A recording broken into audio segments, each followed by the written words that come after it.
Hey everybody, Coach Josh again. This is Live Healthy Metro East. And once again, I've got one of my great coaches with us, and we're going to talk to Ali Naile today. And we're going to talk a little bit about her story and fitness, as well as her transition into coaching and all of that. And so, Ali, welcome. Thanks for joining me today.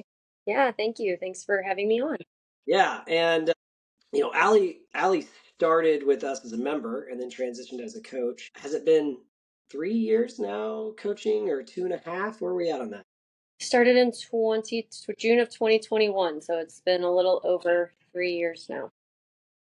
What I thought. But obviously you were a member of ours prior to that. hmm And then you even started CrossFit before you were with us. So tell us a little bit about your story, maybe, and you can even take it back. Like, tell us a little bit about, how I know you had an athletic journey as a kid and that. So tell us a little just about like your story. Yeah. So I played a lot of sports growing up.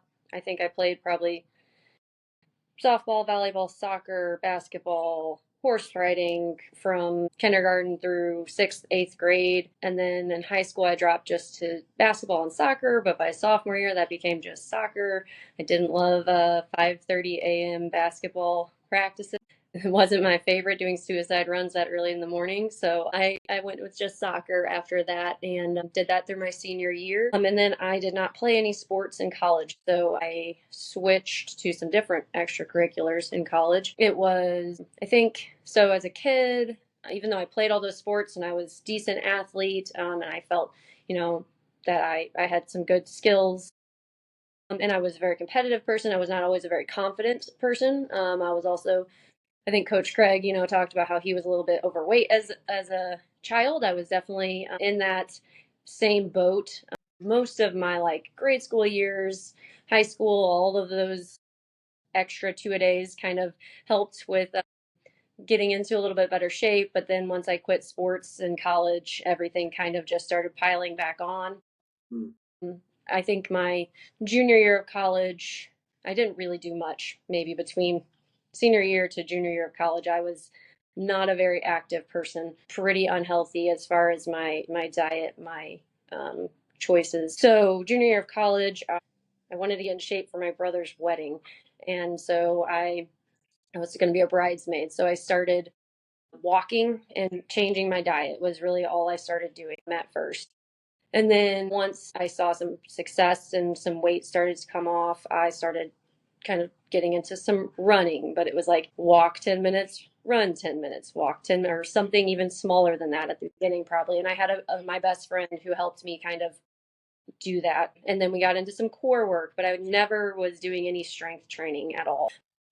And I lost about 35 pounds and I felt a lot better. And it was a proof to me that like diet and exercise do work, without having to stop drinking, even because I was not willing to give up my parties in college at that time. So I was still like doing the drinking thing pretty heavily as well. And so that was my first kind of realization that I could make a change to my body with diet and exercise. But after college, I kind of started to fall off of all that again. And I started to see myself kind of getting back into the same old habits. And I wasn't really happy with how I was feeling. And so I asked, there was some kind of free program going on at the university I worked at where a student trainer would send you a program to do. And so I took advantage of it and they sent me one. And it was the first time I did any type of real strength training consistently. And I remember the first day it was upper body dumbbell work. I remember lat raises or reverse flies or something. And I was like, oh, this is kind of fun. This is better than running. This doesn't suck because now I don't hate running anymore. I'll put that out there. I don't think running sucks. But at the time, I thought running sucked. And that's all I was really doing, though. And when I did that first day, I was like, this is kind of cool. I like it. And then the next day, I could not raise my arms. And like for the next week and a half, I could not function correctly. But I still kept going because I actually was enjoying it. And I was just doing it in a small town, little gym by myself. I lived in Southeast Missouri at the time with my boyfriend, now husband. And I didn't wasn't 100% sure I was doing everything right, but I was feeling like I was using my muscles for the first time ever. I think. I mean, besides those sports that I played where I would be sore from whatever, but strength training is a little different, I think. And I was feeling that for the first time, and I liked it. But I was not loving doing it by myself anymore after about 3 months. And I had seen a friend of mine on social media post about CrossFit. And I was like, well, if she can do it, I can probably do it. And so I Googled, and there was a gym that happened to be about 5 minutes away from where I was working at the time. And so I went there the next day, like cold call, and I was very nervous. And I drove by, and I was like, oh, that looks scary. And then I drove away, and then I came back, and I sat in the parking lot for a little bit. When I finally went in, they're like, did you just do a drive by? And I was like, yeah, I did. I'm a little nervous. And they're like, that's pretty normal. It happens more than you would think. Yep. And they signed me up that day for mechanics. They did actually do some onboarding sessions even at that time in 2014. And I did my first mechanics. I did a baseline sit ups, rowing sit ups, squats, push ups, I want to say. And The baseline. yeah, It's the baseline. yeah, and I was hooked. I think the competitive side of me was like, wow, I can get so much better at this. And I'm already not terrible at it. Like, I felt like leaving there like I was in a better place than I thought I had been, and that there was a lot of potential to keep getting better. And I think that's one of the first things that kept me going back, which obviously a lot more reasons for why I ended up sticking with it for 10 years now. It was a very, very good experience. That was my first gym in Cape Girardeau, Missouri, Muddy Water CrossFit. And Yeah. yeah, so I was with them till 2016, moved home back to Belleville, and couldn't find the same community or the same feel that I had had with them. And so I was kind of living in my parents' house. I was working out in their garage or in their basement by myself. I was missing community and just like the challenge of it, because I didn't feel like I was challenging myself in the same way. I wasn't working on certain things that I had had goals on, like gymnastics, because I didn't have a place to do that. So I was working with one of our OGs, Mad Nesbitt, though, at the time at Lindenwood, and she told me I had to try her gym. She said, "You got to go." I was like, "You'll love it." I was like, "Okay, I'll try." So I set up a free consult with you, came Mm-hmm. in, and the things I remember most from that meeting were I really wanted to do it, but I was nervous about finances because I was trying to buy my own house, just started a new job. And I was also going on a trip with Brink in like a week and a half. That was going to be like 2 weeks long.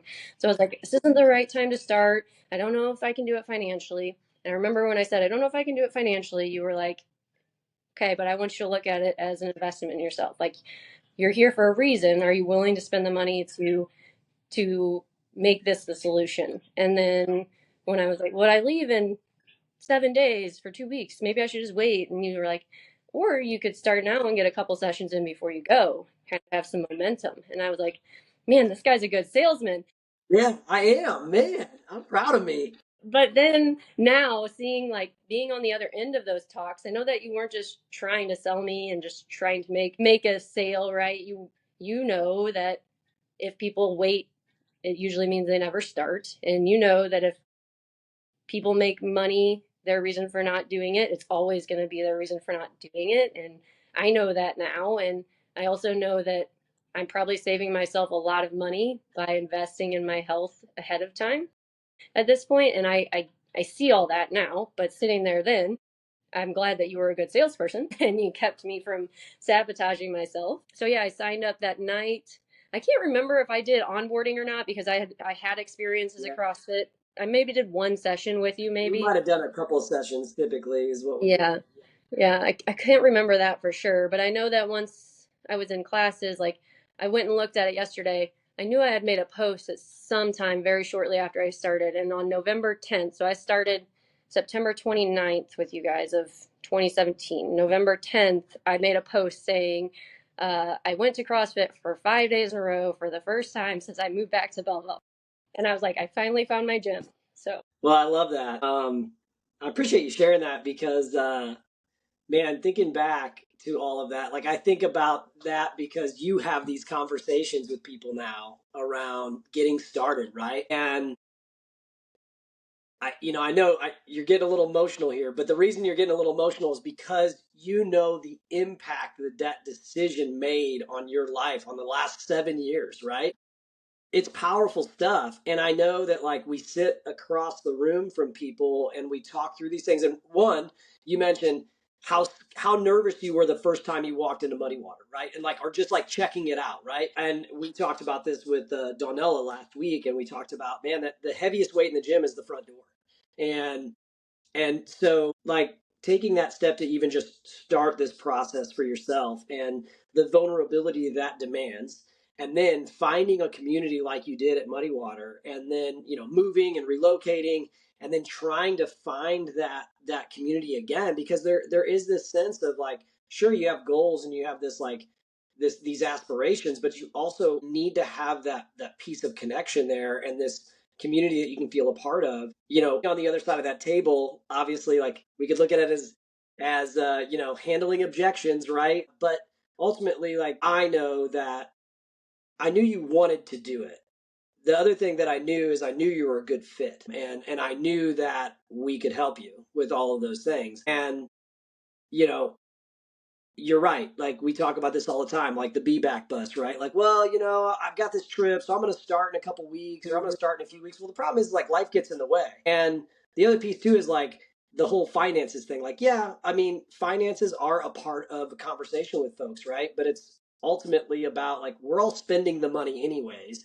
It's a matter of like maybe what we're spending it on, or maybe it's a matter of like, no, I'm nervous and I'm scared and I am investing this money. What if it doesn't work, right? What if this fails? What if this isn't the right fit for me, right? So there's all those fear factors in there. But I so appreciate you sharing that back story, because I think one, that's really important for people to know like where you came from, because you did come from a place just like a lot of our clients come from when they're taking those initial steps. But two, I think it's pretty awesome to see this, how impactful that one decision was for you. Yeah. What would have occurred had you not started before you left for your trip or whatever else, right? And so I really appreciate you sharing that. So then, your husband's a part of the gym, and he was always a part of the gym on the social side of things, but then now he's a member as well. And I know you guys were working out last night in class together when I was heading out, but like there's obviously times that you're coaching him on one end and he's working out in your class. And so, it's truly a family affair. Your mom and dad work out at the gym. Your sister works out at the gym. Your niece cleans the gym. Like, Yeah. I mean, like it's like a full on family affair now. And so, Ripple effect in motion there, right? Like if I hadn't said absolutely. yes, you know, crazy. Mhm. Yeah, totally. So tell me, along your journey, obviously, we were working together for a while, and you had like kind of a point in your journey with us, though, that you really hit this transition point, right? Like, and all of a sudden, it was almost like from a performance perspective, from a nutrition perspective, like things just started to get dialed in for you. And you made like a major shift. And I can't even remember, was that maybe like 2018, 2019, maybe? 2018 Okay. summer shred is when that all Okay, tell me a started. little bit about that. Like what, because obviously you had a little equity on, you were at Muddy Water for a few years before us. You found a new habit, you found a new rhythm of your exercise routine. You found an exercise routine that you enjoyed better Hmm. than running. But what shifted for you in that 2018 timeline that like really kind of catapulted you to a new level?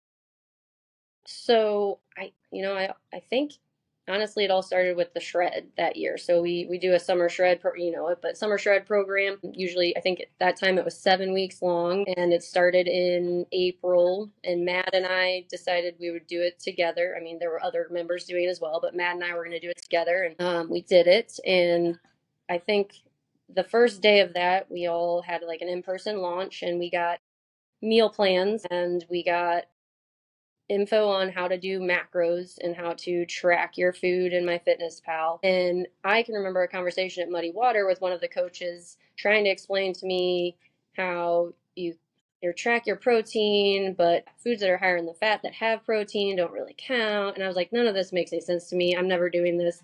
This is way too much. I just want to work out and then eat what I want and it'll be okay. I'm not doing too much. But for Still whatever trying. reason, I mean, I've found my way back to that a little bit. Anyway, for whatever reason, this challenge, I'm a, like I said, I'm a competitive person, and when I set my mind to do something, usually I'm going to do it as well as I can. And so I said I was going to do this, and I had a plan in front of me on how to do it. And I just started following that plan to like the T, maybe a little too close to the T sometimes, because I can still vividly remember freaking out about eating high fat cottage cheese instead of low fat cottage I cheese. remember that. Yeah, yeah, uh-huh. Um, Crazy, but I just followed it very closely. I was eating very, very strict, I guess you would say, as far as I wasn't going out to eat very much anymore. And I was not drinking during that time very much. Like during the shred, I tried to limit my drinking quite a bit. And all of a sudden, and I was in the gym 5, 6 days a week, just 1 hour classes, but along with some, I think I did like maybe the barbell class at that time. I was doing it. And then I did some accessory programming with Coach Sam, but I was not in the gym for 4 hours a day. I still had a full time job. I was like 1, 2 hours maybe. And I just started seeing some massive changes. I think from over the course of that 7 weeks, I lost like, I don't know, 8 pounds of body fat or something like that. And I was, I saw some muscles I didn't even know existed. And I was still hitting PRs though. During that time period, I hit my 200-pound back squat for the first time ever. And I was like, I feel like I'm eating a ton of food. I feel like I'm like losing so much body fat, which I was, and yet I'm still managing to PR, which means I'm getting stronger somehow through all of this. And I was like, this is amazing. This is what people Exactly. this is how, like, can I just keep on this train forever, right? Yeah. And it was pretty crazy how 7 weeks all of a sudden it was cemented in me that like this can be done. Like this is, you're not just, I think I had a very fixed mindset about my body for a very long time, that this is what I was given to work with, this is where I'm at. I can remember having a conversation again with a muddy water coach about how I was just not the type of person who would ever have abs, visible abs. Like it's just not me, I'm never going to have that, that's okay. Like I had this very fixed mindset about my body. And then over that 7 week time period, it changed in ways I never would have expected. And so, the physical was great, but I also feel like I had a pretty big mindset shift in just what's possible and how you can change things with just really focusing on nutrition and movement. And so that was a big eye opener for me for sure. Yeah.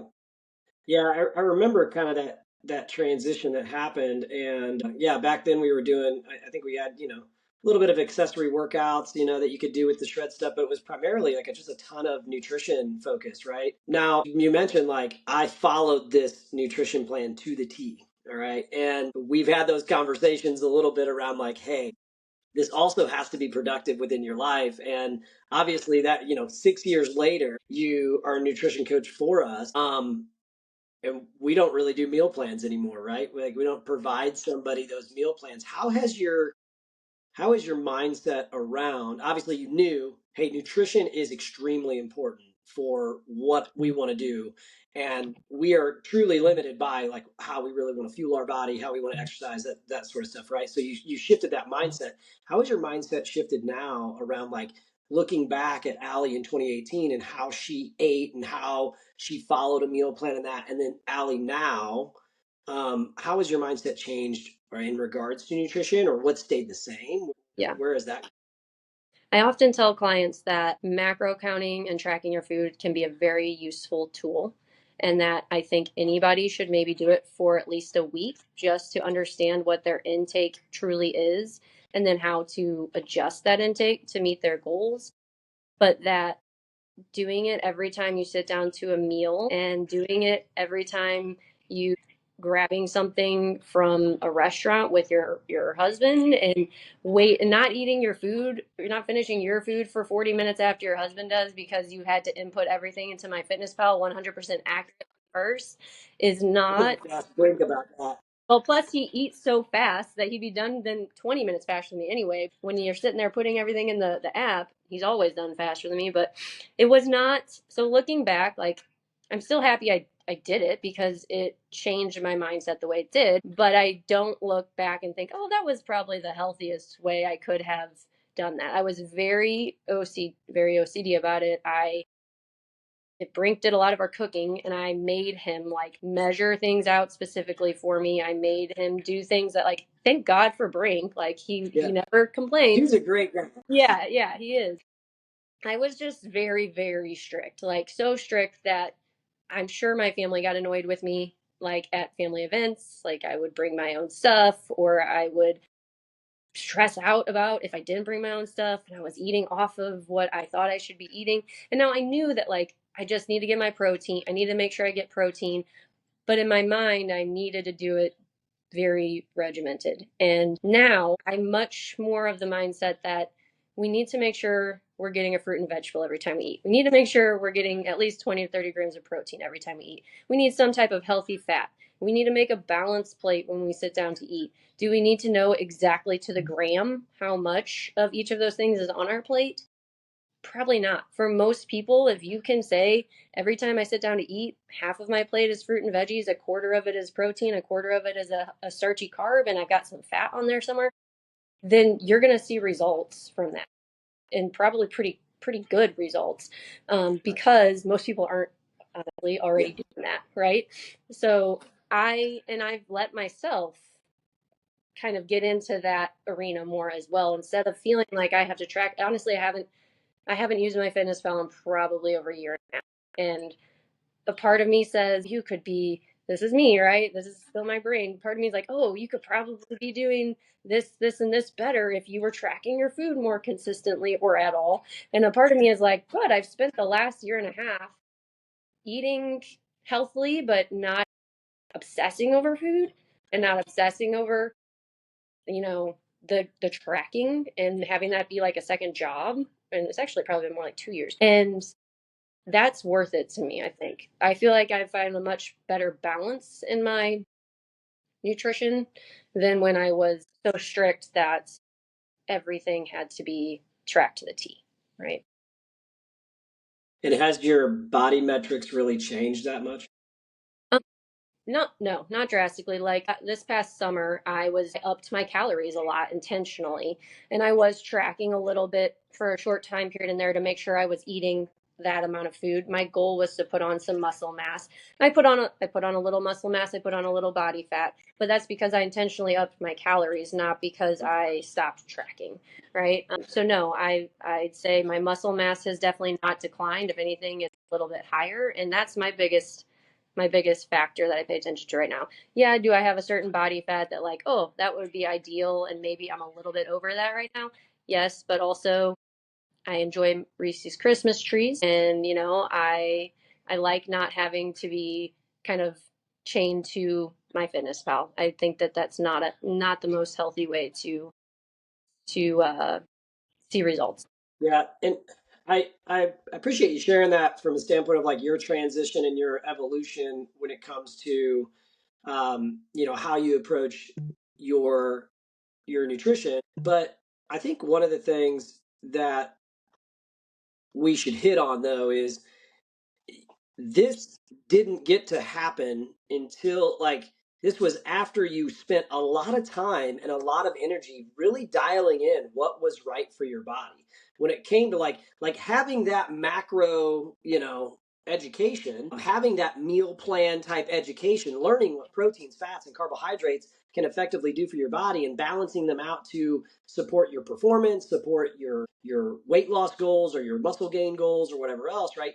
That took some work, right? In the initial phase that has set a baseline for you now to be able to be a little bit more intuitive and a little bit more lax. And I don't even want to say lax because I know you're regimented in your ways, but to be a little bit more or a little less, constrictive on your plan now, right? And still see the results you want to see and still sustain the progress that you want to sustain. And yes, Can I dial it up at times when I want to really dial things in? Sure. But I can also turn it down a little bit during the holidays and not freak out, right? And knowing and managing, how your activity levels, and that, I know you increased your calories over the summertime. You also were training for a half marathon. So your exercise also increased to support that, right? Because I think something that was I saw on social media the other day, and something that, like, I think it was really powerful, is that I think, and I was thinking about this morning, honestly, is I can't give you the cheat code to the 20 years of health that I've developed in the gym. And so, like, if I go out there and I'm like, hey, I'm going to take care of all the other 40-year-old guys that want to lose weight and get strong and have six-pack abs and, be sexy again for their wife or whatever else. And I'm dealing with the guy that hasn't done a day in the gym ever. Like, that's not fair for me to be like, dude, like, you're gonna have exactly what I have. You, like, no, that's gonna take time. That's gonna take investment. Like, this is gonna take years for you to develop this. Like, so there is no quick fix. And just like you said, like, it took you years in that realm and in this journey to get to where you're at now. And so I think there's a lot of, whether you want to call them influencers or online trainers or whatever else, that are like selling this idea that, like, you can have what I have on 3 days a week of exercise and just intuitively eating and not restricting your diet and whatever else. It's like, no, you can't, because you didn't do what that person did for 10 years prior to getting to this point, right? Can you increase your activity, and is that going to be helpful? Sure. Can you adjust your nutrition a little bit, and is that going to be helpful? Sure. But there is some equity and some time that has to be invested, some education that has to be invested. As coaches, we can help you with that education. I can speed up your process because I'm going to help you limit the mistakes by my knowledge or by, the tactics that we use. But there's no replacement for the hard work you put in those early years of dialing in your nutrition. And because you did that, now it's okay that you have some Reese's, Yeah. treats. Yeah. Yeah. I appreciate you sharing that. Hmm. So so you made that transition in 2018. You really, you, like, it was noticeable in the gym. I think it became noticeable even just like through our members of, like, what did you do and how did you do this and you know what happened for you though, to, like, because now, you've been coaching for us for a little over 3 years. How did that transition happen for you? How did you go from member and on your own fitness journey to then going like, oh, I'm going to go help other people on their fitness journey? Yeah. So I guess, yeah, it was 2021. So I was working a job that I figured I was just going to stay at forever because it was, government job, great benefits, great pay, but I really wasn't happy. I was performing well. I was getting the promotions on time. I was getting awards, but I was also like always stressed and always overwhelmed. And I never was ending my days really feeling like I had done anything. I wasn't feeling fulfilled in any way or like I was making any type of positive difference for anyone, really. I mean, it just felt like a lot of work for work's sake. And I don't mean to say that as a negative towards anybody who's in, a job like that. But for me, that's what it felt like, right? I was struggling with not feeling fulfilled in what I was doing. And so I had talked to you, briefly, I think in 2020 or early 2021 about maybe I, should just become a coach or something. And I think it was kind of an offhand comment. I don't remember your exact response, but basically said maybe you should or something like that, or why can't you? And I think I said, I can't quit my job. I can't, the pay, security, like I'd be stupid to do that. Well, I guess I just finally realized, maybe I can't quit my job, but part time, I could maybe see what this coaching thing would be like. And so I joined the coaching internship and then coached my first class officially by myself, I think on June 28th of 2021. So I guess when I realized that like the best parts of my day and the days that left me feeling, or the parts that made me feel like I'd done something, were the the 5:30 a.m. class that I coached before my day job and the 5:30 p.m. class I coached after my day job. I was like, well, why would I only want to do this part time? Why wouldn't I find a way to be able to feel like this full time instead of 2 hours out of my day? Um, Now, granted, just having those 2 hours was making me feel better about the rest of my day, right? So I was like, maybe I could keep this up part time. And then then I said, but why? What am I really afraid of? And it was the money, for sure, like being able to pay my bills because I knew I was going to take a decrease in pay for sure. So I spent the first, I guess, 5 months of 2021 saving and also like really cutting back on what I was spending and seeing like what do I really need to spend a month on bills and necessities, and could I make this work based on what I think I would make at a full-time position, because we had talked about how much that could reasonably be, right? And by June of 2022, I guess, I think, yeah, I felt like I had convinced myself that I could do it full time, that I would be fine. And I was also went to the Two Brain Summit in June of 2022 for the first time, and there was a speaker, and he put up a slide, and it was said how to make coaching your full-time job, and the first step was quit your day job. And I was like, well, I think that's a sign. So I put in my 2 months. I gave my previous job a lot of time because I wanted to end things well with them, and I went full time with the gym in September of 2022. The finances have been just fine, and the perks and the positives have far outweighed any type of stress about money, because that was my biggest concern. I knew I would love it. I knew that I would love being able to go to the gym for my job every day. And so it's been probably one of the best decisions I've made, is doing that. I appreciate you sharing that. And, I'll be honest, let's go back to the salesman side of this. I probably planted a few seeds along the way that I felt over time that, you and I had enough conversations I felt that you possessed certain skills that would be impactful on the floor. Um, and I think I remember, I think we were like walking out of the gym. Yeah, I think we were or in the in or parking lot, out, one like of the two. walking. Yeah, and you had mentioned something to me, and I think the biggest thing was like, well, I mean, the thing I remember saying to you at one point in our conversations, and I know it was a conversation about money and how you could do this and how you could do that, and obviously, like, we have a few coaches that this is what they do full time, and so I felt like we had an opportunity to support that for you, and there was a path to get you there.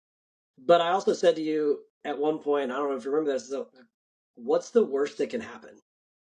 Like, you just go back to another job, right? Like, I mean, so if this doesn't work, like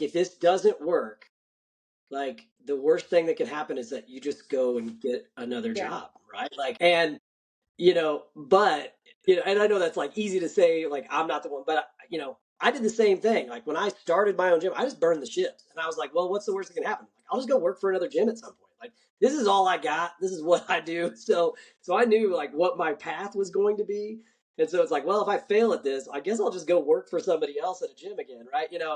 And I think a lot of times we build up that like what's the worst that's going to happen here, and like we put this like whole thing in. I'm like, listen, I guess you just go and get another job if this doesn't work. But Right. I'd like to think it's going to. Obviously, 2 years later, it has. And the thing I love is that, you know, most of us make decisions based on, finances and or the situation that we're in or the expectation that we have. My dad told me, like my dad owned a gym when I was a kid, and he told me when I was leaving my job, he's like, like you got benefits, you've got a salary, like I don't think you should do this. And I'm like, you did it, like what's the problem? Like, Hmm. and so there's a lot of people that tell us like, no, you can't do this, or no, you shouldn't do this. I think what was more important for you and what I noticed is like you were kind of miserable and in a situation where it's like, man, I just don't feel like this is not fulfilling to me. And like, I don't want to keep doing this and you made a decision based on like how you were feeling and a lifestyle shift that you wanted to make and a life quality piece that you wanted to make, and obviously like that's been huge. Mm-hmm. So 2 years later, or 3 years later, really into coaching, but like, a couple years into full time, like what do you love about coaching? Like what fuels your fire now? Yeah, I don't know. I feel like I love pretty much everything about coaching, honestly. Like I love being able to help people like they come in and whether it's a mechanics person who's there for their very first session or it's one of our athletes who's been with us for 10 or 11 years. I just feel like there's always a way I can help them and make a difference, whether that's by just having a conversation with them because maybe they're having a rough day, or it's by helping them get a movement to click that they've been working on for months or years, or it's helping them build their confidence that they can do this, even just show up, that they can show up. Like, I love seeing the change in people, right? From like, oh, I don't know, maybe I'll be able to do this. And then all of a sudden they're coming into class and they're coming in like excited and fired up and ready to work out and challenge themselves. And it's because they have confidence in themselves, I think, that I've proven to myself that I can do these things. They're hard, but I keep showing up and I keep doing it. But I think it's also like as a coach, we get to help build that confidence by being prepared with good modifications, by being prepared with a plan that's going to give each of them a workout that's going to help them move the needle forward, right? And so I really enjoy like people are always like, "Oh, I feel bad you're going to have to modify for me." I'm like, that's like one of my favorite things to do is come up with ways that I can modify a movement for you so that it's a good challenge for you, that it's helping you improve your strength or improve your confidence or improve your skills. It requires me to use my brain and help you, and that's my job, right? And so I really like that we have such a uh, I guess variety of athletes, that we're not all RX athletes at our gym, and if we were, I think it wouldn't be nearly as fun because we'd have just all right, let's all go do it. And but with our group of athletes and our members, we're all in different places on our journey. We're all in different skill levels, and it's fun for me as a coach to be able to help you move up a level. If everybody was already at the top level, how fun would that be for me? It would probably not be very fun at all. So I really like that aspect of coaching a lot. Yeah, I we get that a lot, right? Like, well, I don't want you to, I don't want to bother you. I don't want it. Like, no, this is literally what you pay us to do. Right. Like, Yeah. we are like, this is why we're here. We are here to help make this workout, make this day, make this goal accessible to you, and it's by those modifications, those adjustments, and sometimes just the feel good, hug or high five, right? This is just, I'm just here to make this accessible to you. And this is what we love to do. I really appreciate you sharing that. I want to talk a little bit about a program that you came to me, man. Has it been 2 years now? How old is Phoenix now? Over a year. We started it in 2023, March of Yeah. 2023. Yeah, so we're coming up on 2 years, really. You came to me and you had a bit of a passion project that you were interested in pursuing, and I want to talk a little bit about that and maybe the importance this program has had for you, maybe where it's come from and where you see it going. But I'd love to talk a little bit more about the Phoenix. Okay.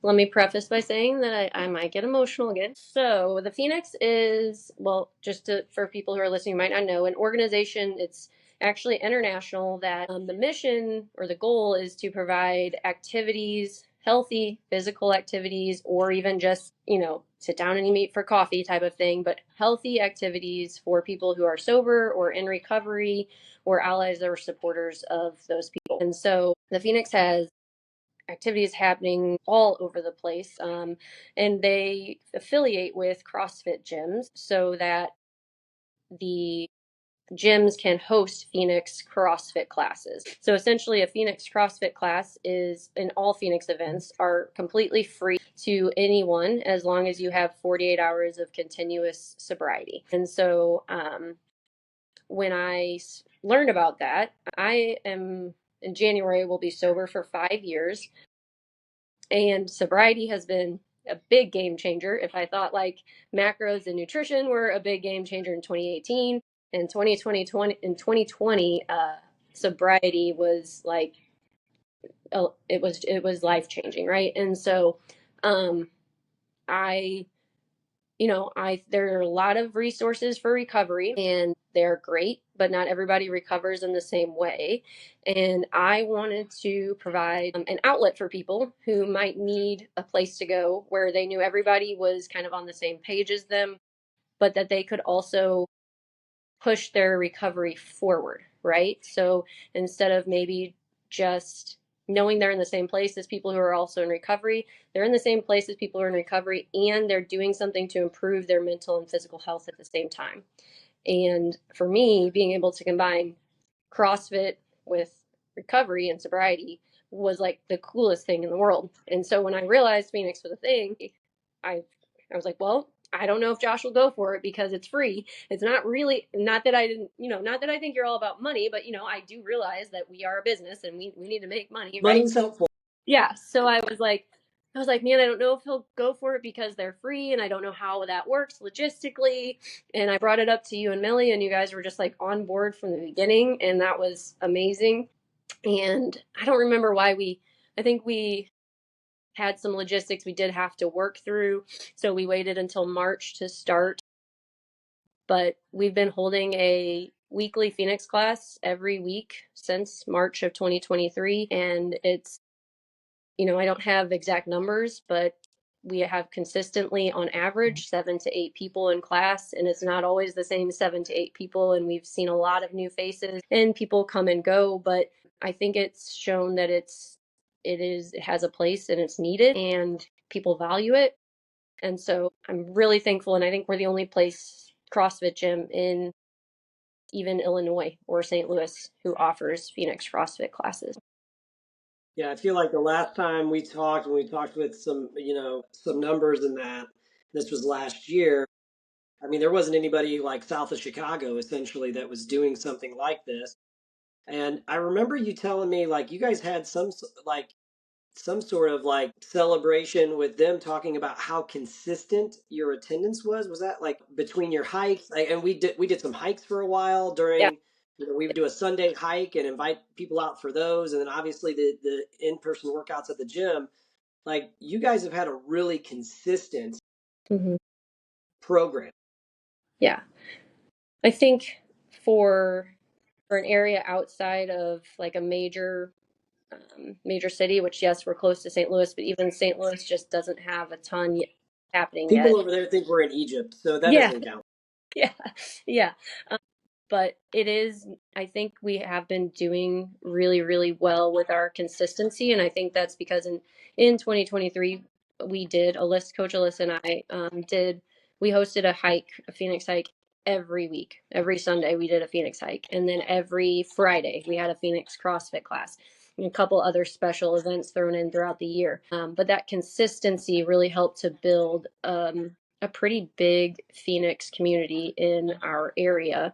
And now it's continuing with the CrossFit. We're hoping to start up the hikes again. Alyssa had a baby, life. It's just been something that we believe in and we've kind of made a priority to make happen. And so I think people are responding to that. And yeah, the Phoenix in Chicago, our rep has reached out to us several times saying, you guys are doing great down there. Like, what exactly are you doing that's helping you keep people coming? And they're willing to help us with some funding for like a Murph barbecue and things like that, because they know that we are bringing people into the Phoenix consistently. And so we've gotten good support from them. We also just got recognized because both of us have led over 100 events, and so there's not a ton of people who have done that, and so that was pretty cool.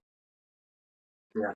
So yeah, I think the Phoenix is just an organization that its mission aligns very well with what my personal mission is. So being sober is one thing, but being sober and then using that sobriety to do really cool things, because it's like your superpower now, is what I want people to realize, that like recovery doesn't have to be boring. It doesn't have be sad. It doesn't have to be isolated. It should be fun and exciting and challenging. And so I do really think that the Phoenix is an organization that I hope I can continue to volunteer with for a very long time. Yeah, I think it's pretty amazing, like you said, that you guys have hosted over 100 events. Mm. When you came to me about it and you're like, hey, listen, this is something we have, like it's we can't charge for it, we can't do whatever. Ultimately, like that really wasn't a concern of mine because I knew that it was something, two things. One, it was something that you were really passionate around and something that really filled your cup. But two, I knew that there could be one of the things that we talk about in our a part of our core values and part of what we do as an organization is when we work with clients in our facility, like our goal is like, hey, I want to make you as healthy and as strong and as capable as possible so that you can go out into your community, and not like the town community, I mean like your community of people, your circle of people, and make a greater impact. And we talk about that ripple effect, right? And when you came to me about Phoenix, I felt like that is a niche of individuals that one are probably underserved, and two, that man, is there an impact that can be made in their lives that help them impact others as well? Like it just increased the ripple effect, right? And so I know it's been more than successful, and we've had a few of those clients that have now they come to some of our regular group CrossFit classes or come a little bit more often. It's 1 day a week, and so they've increased that those pieces, and we have a lot of repeat customers when it comes to those folks that come into that group, and it's attributed to the community that you've created in that environment. Has there been any like like a big success story out of there over the last couple of years that you could share in I know you guys are making an impact, but is there anything on your heart there that you're like, this was a scenario that we had, or this was a story that was told to me, and like this was just such a cool thing that happened from someone being a part of this? You know, I By the I way, I did feel not like give you that question before we started, so I that's totally put you okay. on the spot. I feel like there's been a bunch of little moments, right? And so, like, we've had a member come in who said, I relapsed and I want to continue to I want to find sobriety again, and I want to find my way back to a community. And I think, one, that's great that we were there for that person to come in and get a workout in and relieve some stress, and also find a place where people supported that, right? Because maybe they didn't have that support anywhere else at that time. And so us being there was, I mean, I felt like that was huge at that time for that person. And there's probably been moments like that someone hasn't shared something with us. Maybe they were struggling that day, but they didn't share it, but they came in and we helped them to feel a little bit better for even just a little bit of their day, right? We've had a member who has been very consistent, and she is one of them that has gone into group classes. And when I started Phoenix, I didn't know who I would impact or how it would impact people, but seeing her kind of build confidence in herself and be so consistent, like she rarely misses, and she has started doing the group classes now as well. Like, I love that it's making such a big impact in her life. And so, like, I don't need not everybody needs to join the gym, right, if they're doing Phoenix, but helping someone find a love for fitness and a love for CrossFit, like I did, and doing it through an organization like the Phoenix just feels like the right way for me to be doing it. Yeah, that's awesome. Appreciate you sharing that. So if somebody was interested in getting involved in the Phoenix, because this is something that we've actually got to do a revamp on our website right now, and we'll have some information on our website eventually around this program, but it's not something that like they sign up for through our gym or anything else like that. How would someone, one, see the events that we're offering or that you guys are offering, and then two, how would they get connected to come to one of the events? Yeah. So there is a Phoenix app. It's just called Phoenix, and it's a red phoenix bird, and it's a very user-friendly app. It'll just have you create an account, and then once you're in, you'll have to put your location in, and it will show you any Phoenix in-person events that are available in your area for like the next month, I think. And so our CrossFit classes will be on there. Right now, they're only on there through December. I got to get our January classes put in, but it will show you all of our classes, any high. The cool thing is that they also have a ton of virtual opportunities for people. So even if we only have things happening in person a couple days a week, they have yoga, they have meditation, they have all kinds of things happening almost constantly virtually. But the app, all you do is you sign in, you pick if you want to attend our class on a Thursday night at 6, you pick that, you reserve your spot, and you're good to go. And then we do have you sign a gym waiver when you come in as well, so that we are all covered. But other than that, like, it's a pretty simple process, and the app is great, so there's not a whole lot of issues with getting people signed up. And you can also, once you attend a couple of in-person events, go through the volunteer process yourself to become a Phoenix volunteer, where you could lead your own event. Now, if you wanted to, you couldn't just lead a CrossFit class in a gym unless you were also certified, but you can lead all kinds of other things, hikes and yoga if you're certified, and I mean, walks, whatever. So it's a pretty cool organization. I'd love to see if we could get some more volunteers leading some more events in the area. Well, and we've had a couple of people that did attend events with us, and then now are volunteers as well. Mm-hmm. So even that, like, that's part of that ripple, right? Like, they, even if they're not impacting necessarily this event or what we're doing, they can now go and start other events, make a greater impact on the circles that they affect. Mm-hmm. And so that's even a cool thing about more volunteers, is like this program has even launched some other volunteers that can go do other things. And so Yeah, that's really cool. one of our girls, she won't mind me saying her name, Rachel. She actually became a volunteer while she was here, but then she moved to Colorado, and she texted me the other day and said, "I just hosted my first event in Colorado."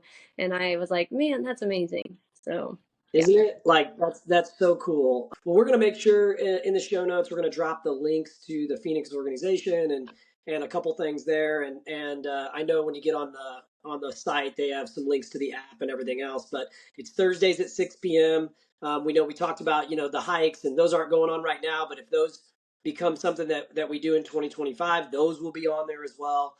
So that's great. Well, Allie, I've taken so much of your time. I know you got to get to the gym because you've got an appointment, I'm sure. And but this has been great. I really appreciate the time that we spent today, and hopefully everybody got a chance to learn a little bit more about you and your journey, and also some of the things that you're passionate around. So thanks so much for what you do for our staff. It just does not go, or for our clients. I'm sorry, you do great things for our staff too, but I mean, you make a great impact on our clients, and we just appreciate everything that you do for us.